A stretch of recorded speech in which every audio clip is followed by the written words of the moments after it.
A Georgia woman searching for answers as her memory fades. I was literally in a place of darkness and depression for a while. It was kind of like, well, why me?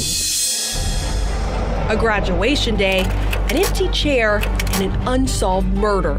44 years later, the family still wants justice. Plus, we investigate problems dealerships can miss and what you should look out for before you buy a used car. When systems fail, people pay the price. We trace the damage, expose the truth, and fight to fix it. This is Uncovered by Atlanta News First Investigates. Her father had a photographic memory. Her mother's memory is still perfect, but at 61, Andrea Lucas is losing hers. We uncover her fight against early onset dementia and the program giving thousands of Georgians a reason to hope. I can show you my family portrait too. Andrea Lucas takes us through her home. This is all of my brothers, my sisters, my mom. Past the pictures. Right here, my mom, we call her the queen.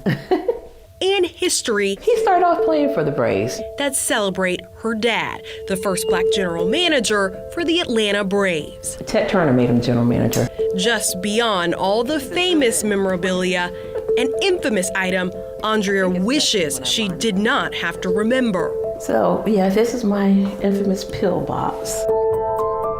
She never needed medicine. And I hate pills. Until now. And I struggle with this one because I put them in here and then, with the days, it's just a lot. The 61-year-old was diagnosed with mild cognitive impairment or early onset dementia.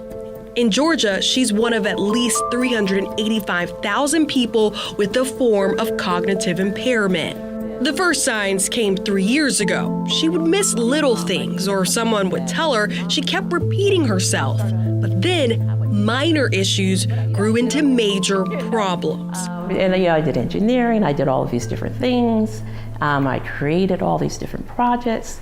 And all of a sudden, to feel that I couldn't do it as I had done it beforehand, and that I wasn't quite as sharp as I was kind of it wasn't a punch to the stomach, but it was a little devastating. It feels ironic for Andrea. Her elderly mom still has perfect memory. Her late father even had a photographic one.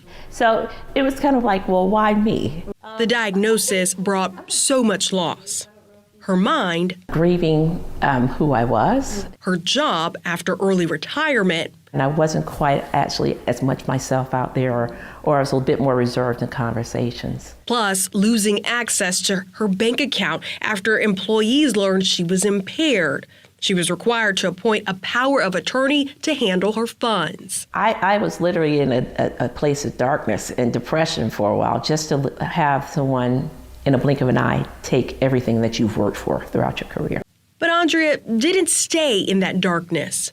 Life looks much different for her now, like managing the cost of medication. One prescription, she says, jumped from $150 to more than $400. Or the little note she leaves around the house to get by. Like here, a reminder she had an interview with Atlanta News First today. It's just something I have to do now, and I have to accept it. It helps me. So you have to kind of embrace it. The turning point? A 6-month program at Emory's Brain Health Center. Today we're gonna have you do the timed up and go test, and perfect. So would you be where you are right now without this program? I don't think so. I would not be as hopeful. I would not be as living my life as fully. The Cognitive Empowerment Program, or CEP, is a research and therapeutic solution focused on 5 areas for early onset dementia patients. Physical activity like yoga and cardio, cognitive training, keeping the mind busy, functional independence like home and personal safety, coping, and the mind diet, or healthy foods. And this is a really wonderful gathering, social space too. Program Director Amy Rodriguez. Outcomes so far are showing that when in the time that people are with us and within that year, that their cognition remains stable, that their functioning is stable or improves. A state report projected dementia in Georgia would increase 26.7% from 2020 to 2025. With figures like that, The art happens in here. Rodriguez and her team argue this one-of-a-kind Atlanta program does not have to be unique. They're advocating for more facilities like it across the state. That's exactly what's needed. The access to programs like these is very limited, and people need these resources. And for those who do get access, the impact is clear. They do feel empowered. They do feel a sense of hope that they didn't have before, and that it's a lifeline. A lifeline for Andrea, too. People need a real view and need to understand it's not the end of life. And you know, there's a lot of life to be had.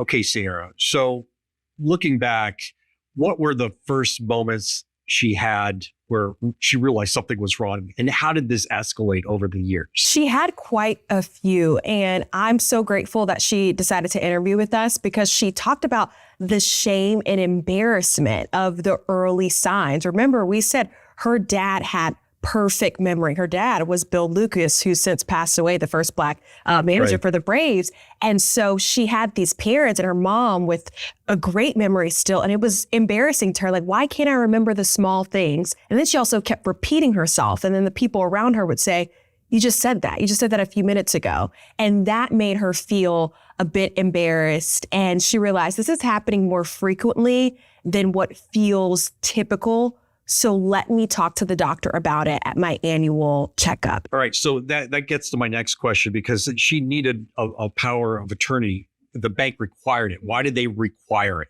You know, it happened so fast for her. Even though she went to the doctor, got this diagnosis, and thought she would move on with her life as normal, when that came up in the conversation when she was talking to the bank and they halted everything and said, hey, we can't allow you to access your money, she was really frustrated. She's like, this is my money. This is my life savings. Like, I should be able to access this. This feels so unfair. But if you think about it from the bank's perspective, Harry, you know, you've done stories. If someone is a vulnerable adult and they're seemingly accessing large amounts of money, moving it, transferring it, that could seem like a red flag to the bank. And later, maybe a loved one would come after the bank. I did want to ask you about the cognitive empowerment program. How can people find out more about that? It's a big deal. It's unfortunately one of a kind. There are not tons of programs like this across Georgia. So I know when people watched this story when we originally aired, they were asking, how can we get involved? If you are diagnosed with some form of cognitive impairment, it's up to your doctor to refer you to this program. So there is some limited access in that way. But on the bright side, Emory does offer this program online. It's webinars. And so it's a quicker version of this program, kind of a fast track program where you're getting all the information that some of these clients are getting. And we've got all that information on AtlantaNewsFirst.com. A family fighting for justice more than 40 years after their loved one's death. I would love to know who did this and have them brought to justice. A dental student killed on graduation day nearly 44 years ago. Today, the case remains unsolved. Decades later, the victim's family believes someone out there knows something. Investigative reporter Sarah Goldenberg takes us inside the case. It's just a piece of paper, but for David Mills, it feels like a heavy weight. Carried the suspect's photo in my wallet for 44 years. The questions don't go away as time passes. Who killed his 28-year-old brother, Jeffrey Mills, back in 1982, and why? The hope is that somebody will see this image of this suspect from 1982, and maybe know who did it, and do the right thing, pick up a phone. Jeff, the youngest of 4 kids, was raised in Youngstown and was about to become the second dentist in their family. David was already a dentist. He was a very artistic guy. He would have been an awesome dentist. So the profession lost a talented person. May 21st, 1982, a day of celebration turned into a nightmare. Jeff was supposed to graduate from Case Western Reserve University's School of Dental Medicine that day. Not far from campus, Jeff's pregnant wife was up early, getting ready for a party at their house on Buckingham Avenue. Here's Officer Mariah Rodriguez with Cleveland Police. She heard the doorbell ring. She went over to the door. Nobody was there. Moments later, there was an unknown male inside the home with a firearm demanding money from her. The man struck Jeff's wife in the head with his gun, then shot her brother several times. During this time, they had been obviously frantic and yelling for an ambulance and for help. Then the suspect found Jeffrey in his bedroom, shot and killed him, and ran out the door. Needless to say, it was an absolute, shock. At graduation, just 4 hours later, Jeff's chair sat on stage empty. So many people impacted. Jeff's wife and brother-in-law, who survived. Jeff's family and friends, classmates and teachers. And most of all, the child, now an adult, he never got to meet. The high of expecting that graduation that day to go to what it became because of my brother's murder was just stunning. The motive? Cleveland police believe money, $40 stolen. It seems as if that was just a home invasion and a robbery gone bad. Detectives had potential suspects in mind and circulated this sketch of the suspect after Jeff's murder, but leads started drying up. Years passed by and the case went cold. David called police to check on his brother's case from time to time. And then, a couple of years ago, a lieutenant with the homicide unit went through the case file again, checking old evidence. He found fingerprints and ran them through police databases, hoping for a match, but no luck. Is there DNA that can be retested or trace DNA that can be used in some way? I do believe that they're able to resurface any of the DNA that may have been on scene at the time. But I don't believe that there's been any further hits or anything like that. So for now, Officer Rodriguez says they've come to a stop and need new leads, but they won't give up. There's still family that's grieving, and there's still a case that's open. There's still detectives that look at this, and definitely is a closure is the end goal to all of it. David is grateful police keep pushing for answers. I still would love to see this solved. I would love to see to know who did this and have them brought to justice. Jeffrey Mills was given an honorary degree, and a scholarship in his name is now available at the School of Dental Medicine at Case Western Reserve University. Jeff's family is still seeking justice. If you know anything about this case, call Crime Stoppers at 216-252-7463. A pre-purchase inspection could save you thousands of dollars in repairs. We uncover the problems dealerships can miss and what you should look out for before you buy a used car. If you're in the market for a used car, skipping a pre-purchase inspection might only be okay if you're a mechanic. We uncover why the most reliable used cars still need a professional to look under the hood. Wendy is ready for her first ever pre-purchase used car inspection. How are you? Good, how are you? It's a nice looking car. It is a nice looking car. She's a school teacher who's considering this 2017 Subaru Outback Limited with about 115,000 miles. It was a trade-in at a local dealership, and the online ad priced it at $13,900. It was very smooth. It was comfortable. And any lights on the dash light up? Any warning lights? No. Many used car buyers don't realize they can ask the seller if they can bring the car to a mechanic. So we helped Wendy out by arranging an inspection at an independent shop. Gordy's Tire and Automotive on Howell Mill charges about $150. What percentage do you think of the community or people or buyers are smart enough to bring a car in for an inspection like this? Probably 20%. 20%? Maybe. That's it? That's it. How important is a pre-purchase inspection? I mean, it's everything. I would like to do a pre-scan on your vehicle. This is Jermaine, the technician, and he's using a sophisticated scanner. So this is a Subaru. To talk to the car and find any error codes, even codes that someone intentionally erased. So now it's running a scan on the ABS, the engine, the transmission, the tire pressure sensor, all body control modules. The computer looks for things a mechanic can't see. So far, so good. So nothing's wrong, no fault codes coming up, nothing in the history, nothing that we see that's been replaced. So everything's coming up good. So right now, we're gonna pull it in and do your other inspection. We're gonna check all your belts, your hoses, your brakes, your wipers, make sure your AC is working, even the radio. Now for the visual inspection. The dealership changed the oil, but what about the other fluids? Now by dabbing this in here, if this turns like an amber color or a purple color, that means the fluid needs to be changed. Yep, the brake fluid needs to be changed. We're getting there, but no inspection is complete without a look underneath. No oil leaks, no transmission leaks. Wait a second, what's that? See, this side is dry. You see how this is leaking. So I'm definitely gonna mark that for you. There's a leaking seal at the rear axle and a potential deal breaker. Is this considered rust or is that normal? It's just rust. Wendy's asking questions, something every buyer needs to do. She finds out the brakes are at 50%, that's okay, but what about accidents? This car's had at least one, but nothing major. What about up there on the door?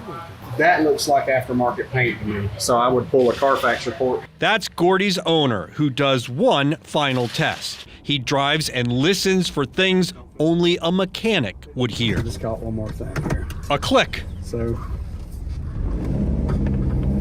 that's your CV axle. The front left axle, another problem the dealership's 160-point inspection did not catch. Wendy's still not sure, but she will use the information from this inspection to negotiate. Harry, I had no idea these kinds of inspections were an option. So if we're in the market to buying a new car, give me some examples. What's a maintenance soon versus like an absolute true deal breaker? We shouldn't get this car. Well, there was one in this particular inspection. I thought she was going to walk away from the deal. And that's when they put the car up on the lift, which everyone should do. I mean, not physically put it up on, but you have the mechanic put that car up and go under the car with a flashlight to look for leaks. And one of the leaks that he found was in the rear part of the car, the gearbox that connects to the outer tires. I'm trying to keep this simple without getting into like technical terms, but there was a leak. She decided to go back to the dealership with the information that she had, and she took a little bit of a gamble. They came down on price $1,000, and then she went back to that mechanic and let them do the repairs. They were almost certain it was just this little gasket, and it was. That brings me to my next point. She went back to negotiate. What's the advice you would give to our audience about negotiating once you have all the information you need? Well, number one, if they won't let you take the car to a mechanic for a pre-purchase inspection, goodbye. You go someplace else. Second, she had the report. You want a written report. You want something, documentation in writing, so that you can go back and you can say, hey, look, I want the car, but it needs new tires. And you know what? I don't want cheap tires on the car. I just, what can we do here? Can we negotiate something on tires? Can we negotiate something on price? It's going to cost me $900 to do X, Y, and Z. The question is whether or not they're willing to do that. Are you going to get thousands of dollars off? I don't think so, depending on the car. But listen, I will say this: when you're buying a used car, stick with the reliable brands. And most people know what the most reliable brands out there. If someone wants to figure out the history of the car, the repairs, the accidents, what do you recommend? The internet is your best friend. In these days, AI is a great tool to plug in the VIN number, to Google it, to see what comes up. There's a couple of free websites that you can go and you can check to see if the car has been salvaged. We'll put those online. It's a federal site. There's a national data crime base where you can find out if the car was stolen, and maybe it was stolen and crashed into a canal. I mean, you can rely on that, and the Carfax is great. The Carfax, and not just Carfax, there's AutoCheck. There's a number of companies out there. But keep in mind, those reports are a starting point. They don't always have all the information. We know you can talk the entire show about car stuff, so we'll see you next time on the next car story. Thanks so much, Harry. You're watching Uncovered by Atlanta News First Investigates, a weekly hour-long investigative show with new episodes launching every Sunday at 7.